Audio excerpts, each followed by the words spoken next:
오늘 말씀은 예수님께서 하신 비유 중에 선한 사마리아인 비유라고 합니다. 오늘날 살아가는 사람들은 세상의 소식을 듣기 위해서 TV라든지 신문이라든지 인터넷이라든지 유튜브와 같은 이 대중 매체들을 통해서 세상의 소식을 듣습니다. 이런 소식을 듣다 보면 사실 우리의 마음이 저절로 어둡고 우울해질 때가 많습니다. 왜냐하면 세상의 모든 소식들이 전쟁과 테러와 분열과 갈등과 불안과 걱정 이런 소식들입니다. 그러므로 이 소식을 듣다 보면 우리의 마음이 나도 모르게 어둡고 우울해집니다. 그러나 가끔씩은 우리의 마음을 따뜻하게 하고 훈훈하게 하는 소식들을 접할 때도 있습니다. 최근에 제가 유튜브를 통해서 미국의 어느 할머니에 관한 것을 보았습니다. 이 할머니는 연세는 70 중반 정도가 넘으신 할머니신데 이 할머니 노구를 이끌고 다리가 굉장히 불편하셨어요. 정상적으로 걷기조차 힘드는데 이분이 도미노 피자 배달을 하셨습니다. 유튜브 상에서 이분이 이제 피자를 양손으로 들고 한 3판 정도 양손을 들고 어느 집에 이제 들어가려고 계단을 올라서고 있었어요. 근데 다리를 불편하다 보니까 그만 이분이 중심을 잃고 앞으로 넘어진 겁니다. 그 순간에 피자는 다 땅바닥에 내팽개치는 거죠. 그리고 그 할머니도 땅에 꼬꾸라져서 쓰러져 버렸습니다. 그 소리 쿵 하는 소리를 듣고 이 주택에 살고 있던 피자 배달을 시켰던 부부 내외가 급하게 뛰쳐나왔습니다. 할머니를 향하여서 할머니 괜찮으세요? 영어로 Are you okay? Are you okay? 이렇게 계속 묻는 거예요. 이렇게 물으면서 할머니는 나는 괜찮은데 하면서 이 피자를 딱 쏟아서 어떻게 하나 하면서 자신의 몸은 전혀 걱정하지 않고 쏟아진 피자에 대해서 걱정하는 할머니의 모습을 그 유튜브에서 보여줍니다.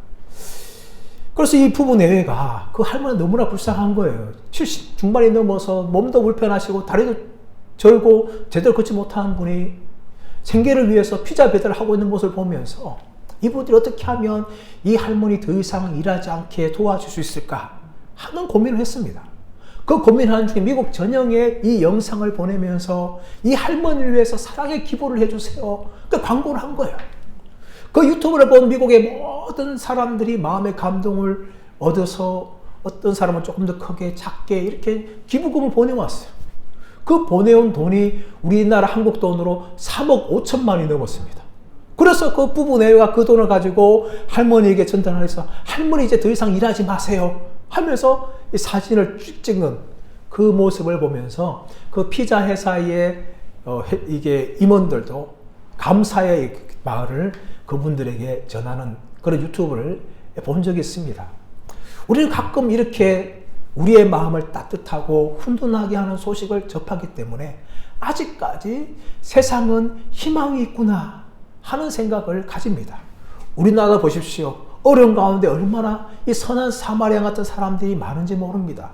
바포와 같은 단체, 노숙인들을 위해서 수십 년 동안 그렇게 무료로 식사를 대접하는 곳이 우리나라 전국에 여전히 많습니다.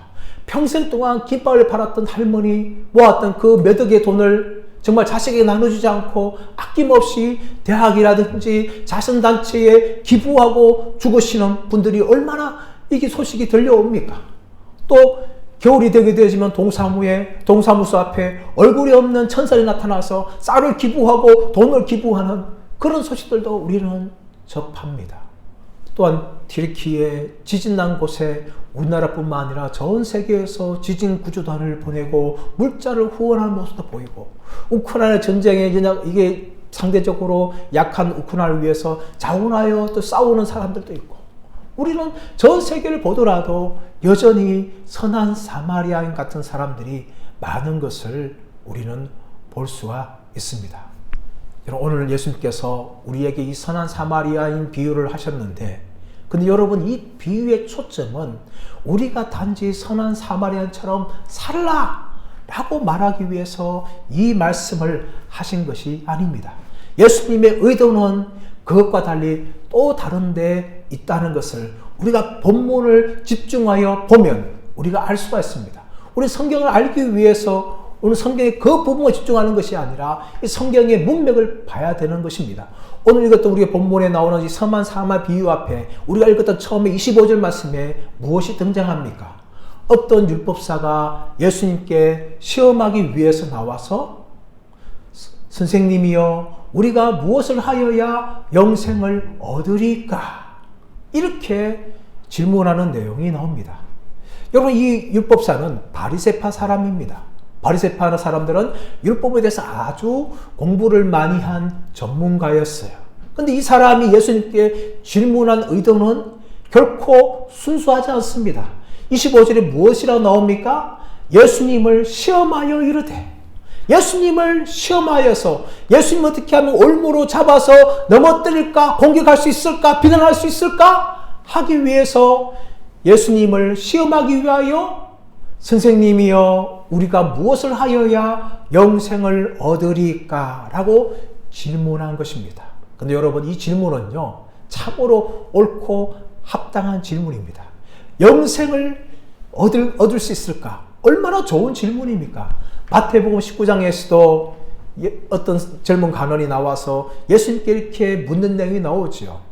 예수님, 우리가 무엇을 하여야 영생을 얻을 수 있습니까? 이렇게 여러분, 유대인들은 영생을 얻는 것에 대해서 많은 관심을 가졌습니다. 유대인들은요, 이 랍비, 율법서들부터 유대인들의 혈통과 의식과 전통을 통하여서 얼마든지 구원을 얻을 수 있다, 이렇게 그들은 배웠습니다. 하지만 그래도 불구하고 그들은 늘 죄책감과 이 종교적인 불안감 가운데 평생을 살아갔어요. 왜냐하면 스스로 율법을 다 지킬 수 없다는 것을 알았기 때문입니다. 아무리 율법에 대해서 열심히 공부하면 뭐합니까? 그 율법에 대해서 다 지킬 수 없기 때문에 스스로 자신들의 양심이 자신을 고발하는 거죠. 겉으로는 아무리 종교적으로 이야기하고 또 율법을 잘 지키는 사람들로 보이지만 그들의 양심은 너는 여전히 부족해. 너는 율법을 통해서 구원을 받을 수 없어. 그렇게 늘 공격을 합니다. 그러다 보니까 그 양심의 공격에 의해서 자신들은 겉으로는 의인처럼 보이고 율법을 잘 지킨 사람들에게 포장하지만 여전히 자신들은 연약한 자들임을 알았습니다. 그래서 예수님께 나와서 선생님이여 우리가 무엇을 하여야 영생을 얻으리까? 그렇게 질문한 것입니다. 이 질문에 예수님께서 너는 율법이 무엇이라고 말하는지 읽었느냐? 그렇게 묻자 이 율법 교사가 다시금 대답을 합니다. 여러분 27절 말씀 보십시오. 내 마음을 다하며 목숨을 다하며 힘을 다하며 뜻을 다하여 주 너희 하나님을 사랑하고 또한 내 이웃을 내 자신과 같이 사랑하라. 여러분 이렇게 말할 때에 예수님께서 28절에서 내 대답이 옳도다 라고 예수님이 칭찬을 하십니다. 여러분 율법교사의 이 말은요 사실은 율법의 도덕적인 명령을 굉장히 합축하여 올바르게 말한 것입니다. 그런 율법의 핵심이 무엇인지를 알고 있었어요. 마태복음 22장에서도 어느 젊은 가문에 묻지 않습니까? 선생님, 율법 중에서 어느 계명이 제일 크니까? 그렇게 물을 때에 예수님께서 너는 마음을 다하고 목숨을 다하고 뜻을 다하여 주 너희 하나님을 사랑하라. 이것이 크고 첫째 되는 계명이요. 둘째는 이와 같으니 내 몸을 내 자신과 같이 사랑하라. 이것이 두 번째 계명이니라. 이 두 계명이 온 율법과 선지자의 강령이니라. 그렇게 예수님께서 말씀하셨어요. 예수님의 하신 말씀처럼 이 율법 교사는 율법이 무엇을 말하는지 율법의 핵심을 꿰뚫고 있는 거예요. 마음을 다하여 목숨을 다하여 힘을 다하여 주 너희 하나님을 사랑하라. 이것은 신명기 6장 5절 말씀입니다. 내 이웃을 내 자신같이 사랑하라는 것은 레위기 19장 18절 말씀이에요. 이 두 말씀이 사실은 율법의 핵심이었고 10계명의 핵심이었습니다. 10계명은 1계명부터 4계명까지 하나님에 대해서 사랑하라는 계명이고 5계명부터 10계명까지는 이웃에 대한 사랑하라는 계명입니다. 그 두 가지의 이 율법의 핵심을 이 교사는 너무나 잘 알고 있었어요. 그래서 예수님께서는 내 대답이 옳도다 라고 그렇게 칭찬하실 것입니다. 그런데 여러분, 예수님께서 그렇게 하고 만 것이 아니라 더 나아가서 무엇을 말합니까? 28절 보시면 이를 행하라, 그리하면 살리라, 이렇게 말합니다. 이를 행하라 뭡니까? 너는 율법에 대해서 잘 알고 있는데 네가 알고 있는 율법대로 살아라. 그러면 영생을 얻을 것이다. 그렇게 말씀하신 것입니다. 여러분, 이 말씀은 율법교사의 폐부를 찌른 거예요. 심장을 찌른 거예요. 왜 그렇습니까? 그들은 겉으로는 정말 종교적인 척하고 율법을 잘 지키는 척 했지만 그들의 양심은 그들이 여전히 죄인이라고 늘 고발하고 있었어요. 그래서 예수님께서 너 잘 알고 율법 알고 있는데 율법대로 살아라. 그러면 영생을 얻을 것이다. 그렇게 말할 때에 이 율법교사는요, 예수님 말씀 앞에 두 가지의 반응을 보여야 합니다. 하나는 무엇인가 하면 이 예수님 말씀을 듣고 자신의 죄를 회개하는 거죠. 예수님, 제가 비록 율법을 잘 알고 있고 율법의 핵심이 무엇인지를 제가 알고 있습니다. 하지만 저는 연약해서 율법이 말한 대로 다 살 수 없습니다. 예수님, 저를 불쌍히 여겨주세요. 이렇게 예수님께 자신의 죄인됨을 정직하게 고백하고 드러내야 되는 것이 첫 번째 반응입니다. 근데 여러분, 이 율법교사는 그렇게 반응하지 않죠. 어떻게 반응합니까? 두 번째로 반응합니다. 자기의 죄인됨을 여전히 숨기고 다른 사람들 앞에서 자신의 의로움을 드러내기 위해서 자신을 감춥니다. 그래서 29절 말씀 보시면 이렇게 반응합니다. 그 사람이 자기를 옳게 보이려고 예수께 여짜오되 그러면 내 이웃이 누구니까? 여러분, 이 사람은요, 자신을 솔직하게 주님 앞에 드러내지 않았습니다. 자신의 죄인됨을 인정하지 않았어요. 감추었습니다. 포장하였습니다. 그리고 외식하였습니다. 자기를 옳게 보이려고 예수님과 자신들 주위에 있는 많은 사람들 앞에서 자신은 종교적으로 괜찮은 사람이며 의인이라고 자신을 드러내기 위해서 그는 무엇을 묻는가 하면 그러면 예수님, 내 이웃이 누구니까? 이렇게 질문합니다. 이런 모습을 우리 요한복음 4장에서 이미 살펴본 적이 있습니다. 예수님께서 야곱의 우물가에서 사마리아 여인을 만났습니다. 이 사마리아 여인이 이미 5명의 남자가 있었고 지금도 살고 있는 6번째 남자가 있다는 것을 예수님께서 드러내셨어요. 그러자 어떡합니까? 이 자신의 부끄러움을 감추기 위해서 말귀를 돌리는 거죠. 우리가 예루살렘에서 예배 드릴 때 드려야 됩니까? 그리심사에서 예배를 드려야 됩니까? 예배 논정으로 이 사마리아 여인은 자신의 모든 것을 감추고 말았습니다. 마찬가지로 이 율법교사도 자신의 죄인됨을 감추기 위해서 예수님을 향하여 그러면 내 이웃이 누구입니까? 그렇게 질문을 던진 겁니다. 여러분, 그런데 이 율법교사가 왜 앞에 하나님을 사랑하라 이 문제 다 빼고 뒤에 이웃사랑에 대한 질문을 하는 겁니까? 그 이유는 무엇인가 하면 유대인 생각대로 이웃이 자신의 동족 유대인이기만 하면 유대인이 아닌 모든 사람들은 다 원수기 때문에 미워할 수 있고 자신은 유대인만 사랑하는 사람이 되어서 많은 사람들에게 사랑받은 사람이고 율법을 잘 지킨 사람으로 인정받을 수 있기 때문입니다.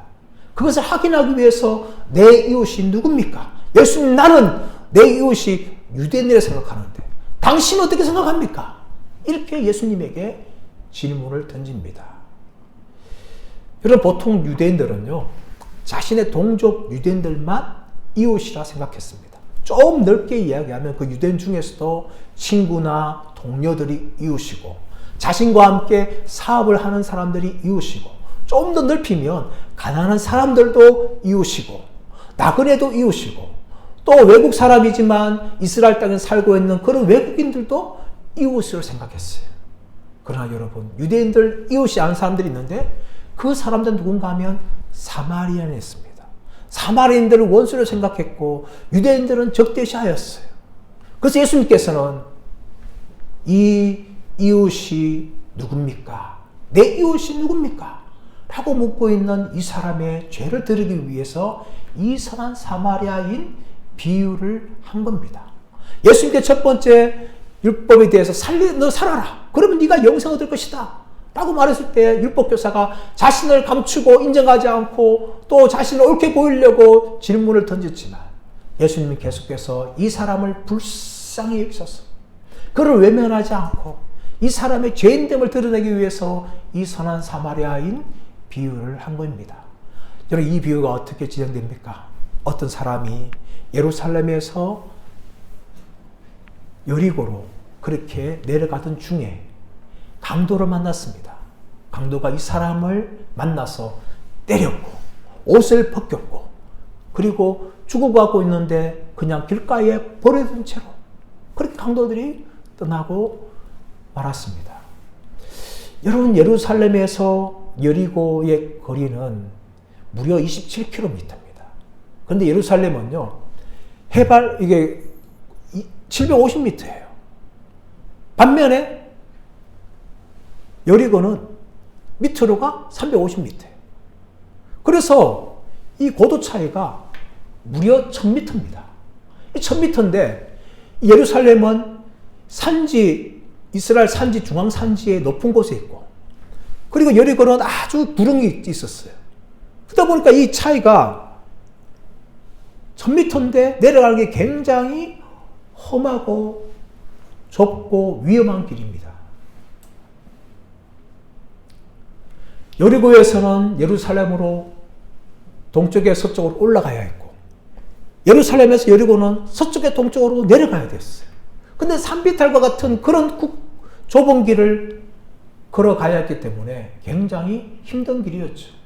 그리고 곳곳에 100m 정도 깊은 낭떠러지가 있는 길도 많았고 또한 동굴도 있었고 또 보이지 않는 그름진 그런 곳도 많았습니다.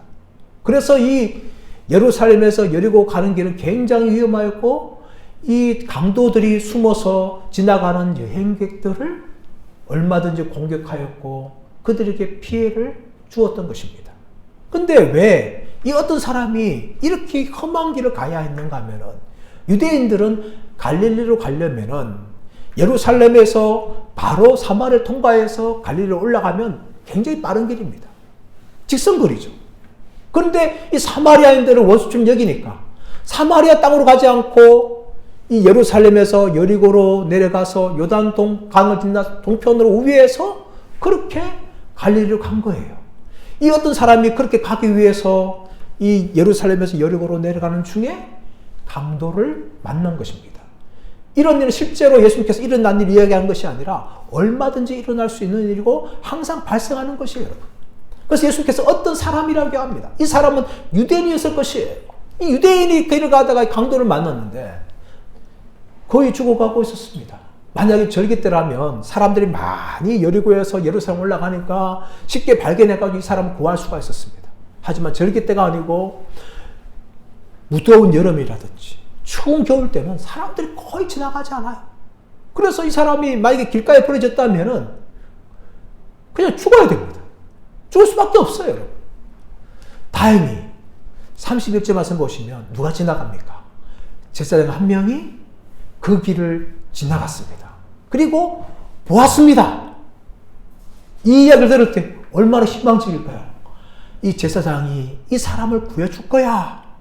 그렇게 충분히 생각할 수 있는데 31절 말씀 보시면 보고 피하여 지나가더라 라고 이야기했죠. 본 것까지는 좋아요, 여러분. 그런데 피하여 지나갔다는 것은 가던 길을 우회해서 그 사람이 없는 다른 곳으로 둘러서 못 본 채 하고 지나갔던 것입니다. 이 제사장이 왜 예루살렘에서 여리고로 내려갔는지 그 이유도 모르겠습니다. 종교적 업무를 마치고 제사를 다 마치고 돌아가는 길인지 아니면 여행하기 위해 간 길인지 이유를 알 수 없습니다. 그런데 여러분, 이 제사장은 누굽니까? 적어도 구약이 말하고 있는 이웃 사랑에 관한 많은 말씀들과 또 레위기 19장 18절 말씀 내 이웃을 내 몸과 같이 사랑하라, 이 정도는 얼마든지 어릴 때부터 배우고 알았던 사람이에요. 성경에 대한 그래도 전문가 아닙니까? 그런데 이 사람이 어떻게 합니까? 이 강도를 만나서 죽어간 사람을 버려두고 못 본 채 하고 아예 둘러서 지나갔던 것입니다. 그리고 이어서 레위인이 그 사람을 지나가다가 보았습니다. 근데 31절 나오고 있는 제사장처럼 똑같이 보고 피하여 지나갔더라. 그렇게 성경은 이야기합니다. 레위인은 누굽니까? 레위인은 바로 레위 지파의 사람들이에요. 제사장들도 레위 지파 사람으로서 아론의 계열 사람이 아닙니까? 그러나 이 레위 사람들은 레위 지파 중에 아론 계열 사람이 아닌 다른 사람들입니다. 이 사람들은 제사장의 일을 보조하겠거나 성전의 경비를 지키거나 또 성전에 잡다한 일을 하는 그런 사람들이었습니다. 적어도 레위인들은 성전에 관한 일을 했던 사람이 레위인들이었어요. 그리고 이 사람들도 율법에 대해서 많은 것들을 알고 있었고 레위기 19장 18절 말씀 정도는 충분히 알고 있는 사람들이었습니다. 그런데 여러분, 이 레위인도 제사장과 똑같이 강도를 맞는 사람을 보았지만 피하여 지나가고 말았습니다. 이제 예수님께서 누구를 이야기합니까? 33절 말씀 보시면 사마리아인을 이야기합니다. 이 사람의 이름도 나오잖아요. 어떤 사마리아인이 그것을 지나가다가 강도 맞는 사람을 보았습니다. 똑같이 보았어요. 그런데 어떻게 이야기합니까? 불쌍히 여겼다라고 이야기합니다. 마음으로 굉장히 그 사람을 불쌍히 여겼다는 거죠. 근데 여러분, 이 선한 사마리아인은 마음으로만 불쌍히 여긴 것이 아닙니다. 34절에서 무엇을 말합니까? 가까이 갔다라고 이야기합니다. 그리고 기름과 포도주를 부어서 상처를 싸며 주었다라고 이야기합니다. 그리고 더 나아가서 어떻게 합니까? 자기가 가져온 나귀의 짐승에 그 사람을 태워서 주막으로 데려가서 돌보아 주었습니다. 그리고 거기서 버려둔 채로 그냥 떠나간 것이 아니라 35절 말씀 보시면 이튿날에 그 주막 주인에게 데나리온 2를 주면서 내가 돌아올 때까지 이 사람을 돌보아 주세요. 혹시라도 돈이 더 들면 내가 모든 비용을 지불하겠습니다 하면서 데나리온 2를 주었습니다. 이 데나리온 2이면요 2달 동안 여관에서 묵을 수 있는 비용입니다. 엄청난 돈이에요, 여러분. 이 선한 사마리아인은 자신이 얼마나 볼 일이 많았기 때문에 여러분 2달 동안 돌아오지 못할 수도 있으니까 넉넉하게 2달 동안의 모든 비용을 다 지불하면서 주막 주인에게 이 사람을 돌보아 주라고 그렇게 부탁을 합니다. 여러분, 이 소리를 들을 때 우리는 박수를 칠 거야 아마. 제사장도 안 왔고 레위인도 안 했지만 이 사마리아인이 이 착한 일 하구나 하면서 정말 저 사람은 예수님의 비유처럼 선한 사마리 맞아 하면서 선한 사마리 비유를 하면서 그 박수를 많이 쳤을 거예요. 아마 우리가 예수님의 말씀을 들었으면 그렇게 기뻐하면서 박수를 쳤을 것입니다. 근데 여러분, 이 비유를 듣고 있던 율법 교사의 마음은 어떻을까요? 그의 마음은 아마 쥐 구멍이라고 있으면 숨고 싶은 마음이었을 것입니다. 여러분, 유대인들은요 이웃을 사랑하라. 레위기 19장 18절 말씀을 어떻게 랍비들로부터 배웠는가 하면 내 이웃을 사랑하고 내 원수를 미워하라 이렇게 들었어요. 그것이 레위기 19장 18절 말씀 해석입니다. 그래서 유대인들은요 이웃인 우리 유대인들을 사랑하지만 저 원수인 사마리아인들 미워해도 돼 하면서 사마리아인들을 적대시하고 그렇게 멸시하고 미워했습니다. 왜 그랬을까요, 여러분? 왜 유대인들이 이토록 사마리아인들을 그렇게 멸시하고 적대시하며 미워했을까요? 그것은 유대인들의 역사에 대해서 우리가 조금 들어가봐야 합니다. 다윗의 아들 솔로몬 때에 여로보암이 독립하면서 이제 반란을 일으키죠. 다윗 솔로몬이 죽고 르호보암이 왕이 남유다 왕이 되는데 그 르호보암 때에 여로보암이 외국에 돌아와서 북이스라엘을 이제 하나의 나라로 반란을 일으켜 떼나갑니다. 그 이후로 남유다와 북이스라엘이 형성되어집니다. 여로보암은 이 자신의 정치적인 지위가 위험할까 싶어서 사람들이 예루살렘에 가지 못하도록 단과 베델에 금송아지를 만들고 이것이 여호와다 하면서 하나님을 섬기지 못하도록 금송아지 섬기도 만들었어요. 그때부터 북이스라엘은 종교적으로 오염되기 시작합니다. 그리고 아브왕 때에 이르러서는 이세벨 시돈 공주가 들어오면서 바알을 데리고 오고 온 이스라엘 땅이 바알 숭배가 되어집니다.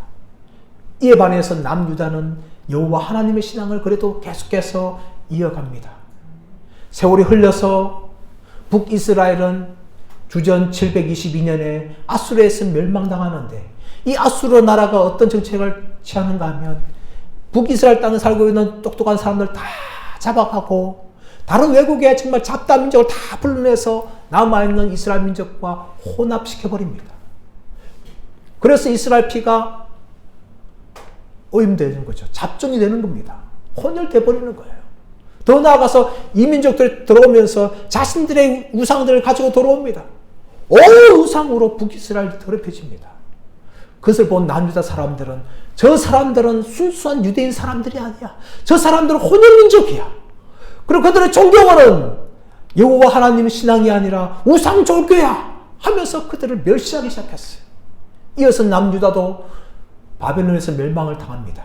하지만 하나님의 말씀 따라 포로 교환이 이루어지죠. 포로가 이어지면서 성전을 재건하고 또 에스라 때는 성벽을 재건합니다. 이 성벽을 재건할 때 사마리아 사람들이 이야기합니다. 우리도 너희와 같은 민족이 아니냐. 우리가 너희를 도와줄 것이다.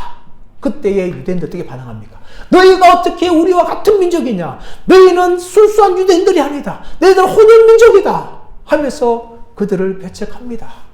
그러자 이 사마리아 사람이 화가 난 거예요. 어떻게 우리가 같은 너희가 동족이 아니냐? 멸시하느냐? 하면서 이 사마리아인들이 이 성벽 재건을 방해하기 시작합니다. 그리고 산벌랏이라는 사람이 일어나서 이 성벽 재건하는 것을 중단시키려고까지도 한 적도 있었습니다. 이렇게 남유다와 북이스라엘은 이 민족적인 종교적인 갈등이 계속해서 일어났습니다. 예수님 오시기 전에 130년 전에 남유다의 마카비 왕국이 있었는데 그 마카비 왕국 중에 요한 힐카누스라는 왕이 있었는데 이 사람이 군사에 끌고 사마리아를 쳐들어갑니다. 쳐들어가서 사마리아 성전을 파괴시키고 사람들 죽입니다. 그러나 얼마 남지 않은 사마리아인들은 계속해서 그 그리심산에 있는 사마리아 성전에서 그들 나름대로의 종교 생활을 계속해서 이어오고 있었습니다. 그런 적대적인 관계가 지금 예수님 때까지 이르렀고 유대인들은 사마리아 사람들을 동족이 아니라 원수로 그렇게 여기면서 살았습니다. 그래서 사마리아인들은 원수기 때문에 그들을 미워하는 것을 당연하다라고 생각하고 있었는데 예수님께서 이 질문을 통하여 이야기하는 겁니다. 너희가 사마리아인들을 원수라고 생각하는데 아니다. 이 사마리아인도 너희의 이웃이다. 예수님께서 마태복음 5장 43절 44절에서 산상수훈을 말씀하시면서 이렇게 말합니다. 너희는 내 이웃을 사랑하고 원수를 미워하는 말을 들었으나 나는 너희에게 이르노니 내 원수를 사랑하고 너희를 박해하는 자들을 위하여 기도하라. 이렇게 말씀하는 거예요, 여러분. 그 원수가 누굽니까? 바로 유대인들이 생각하고 있는 사마리아인들이었습니다. 그러나 예수님께서는 그 사마리아인들은 너희의 원수가 아니라 너희의 이웃이다. 그러므로 너희는 그 이웃인 사마리아인들도 사랑해야 한다. 예수님 이 말씀은요, 이 율법교사가 가지고 있던 이웃간에 대해 철저하게 공격을 합니다. 그들은 유대인들만 자신들의 이웃을 생각했고 유대인이 아는 사람들, 특히 사마리아인들은 원수기 때문에 얼마든지 미워할 수 있다고 이야기했지만 예수님은 그들을 향하여서 아니다! 이웃은 누군가 하면 강도맞는 사람이면 다 이웃이고 너희가 그렇게 미워하는 사마리아인들도 너희의 이웃이라는 것을 예수님께서 가르쳐 주고 있는 것입니다. 근데 여러분 이 예수님의 말씀은요 율법 교사들만 하는 말씀이 아니라 오늘날 저와 여러분들을 향한 예수님의 말씀입니다. 우리는 얼마나 원수들을 많이 두고 있는 줄 모릅니다. 그래서 그 원수들을 정말 미워하지 않습니까? 근데 그 원수들이 대부분 다 내 곁에 있는 사람들이에요, 여러분. 멀지 않은 사람들, 다 가까이 있는 사람들이에요. 근데 그 사람들을 내 원수라 생각하고 그 사람들을 왕따시키고 그 사람들을 비난하고 그 사람들을 분열시키고 그런 일들 얼마나 많이 일어나는지 모릅니다. 그래서 뉴스를 보시면 극단적인 괴롭힘이 인하여서 정말 삶을 벼랑 끝까지 몰고 가는 그런 소식들이 얼마나 많이 들리는지 모릅니다. 학교에서, 군대에서, 직장에서 얼마든지 일어나고 있습니다. 뉴스를 통해 듣고 있는 정치관 소식을 보십시오. 모두가 다 서로를 향한 원수입니다. 세계를 보십시오. 모두가 다 원수예요. 미국은 중국을, 중국은 미국을, 러시아는 우크라이나, 우크라이나는 러시아를, 우리나라는 북한을, 북한은 우리나라를. 모두가 다 이웃을 향하여 원수라 정의하고 그 원수를 미워하는 것은 너무나 당연하다. 그렇게 생각하고 있습니다. 율법교사는 그렇게 생각했어요. 우리도 그렇게 생각하고 살아가고 있는지 모릅니다. 이런 우리들 향하여서 예수님께서 다시금 묻습니다. 누가 내 이웃이 되겠느냐? 여러분 성경 말씀 보시면 36절에 이렇게 묻습니다. 내 생각에는 이 세 사람 중에 누가 강도 맞는 자의 이웃이 되겠느냐? 누가 강도 맞는 자의 이웃이 되겠느냐? 그렇게 물을 때에 이 율법교사는 사마리아인입니다. 그렇게 말하지 않았어요, 여러분. 어떻게 말합니까? 30절 말씀 보시면 자비를 베푼 자니이다. 사마리아인을 결코 이야기하지 않습니다. 여전히 그의 마음은 사마리아인을 자신의 이웃으로 받아들이지 않습니다. 그냥 자비를 베푼 자입니다. 그렇게 말합니다. 예수님께서는 끝까지 이 사람의 기회를 주면서 다시금 묻는 거죠. 가서 너도 이와 같이 하라. 가서 너도 이와 같이 하라. 여러분 이 예수님의 말씀은요. 다시 한번 이 마음에 굳어져 있는 율법 교사에 대한 예수님의 도전입니다. 그러나 여러분 율법 교사는 이 예수님의 말씀에 어떤 반응도 보이지 않습니다. 성경은 이 율법 교사에 대해서 침묵을 하는 거죠. 여전히 변하지 않은 율법 교사의 모습을 보여주고 있는 것입니다. 사랑하는 여러분, 저와 여러분은 어떤 사람들입니까? 오늘 예수님께서는 율법 교사를 통하여서 우리는 율법을 통하여 구원을 얻을 수 없는 철저한 죄인이라는 것을 우리의 실체를 드러내고 있습니다. 아무리 율법 교사를 할지라도 평생을 율법을 공부하고 율법을 힘써 지키려고 노력한 사람이라 할지라도 예수님은 그 사람이 죄인됨을 드러냈지만 이 사람은 자신을 숨기고 말았습니다. 사랑하는 여러분, 저와 여러분은 이 예수님 앞에 우리를 어떻게 드러냅니까? 우리를 여전히 의인이라고 포장하지 않습니까? 나는 괜찮은 사람이라고 말하고 있지 않습니까? 아닙니다, 여러분. 성경은 무엇을 고발합니까? 우리는 하나님의 진노를 받아 마땅한 죄인이라는 것을 이야기합니다.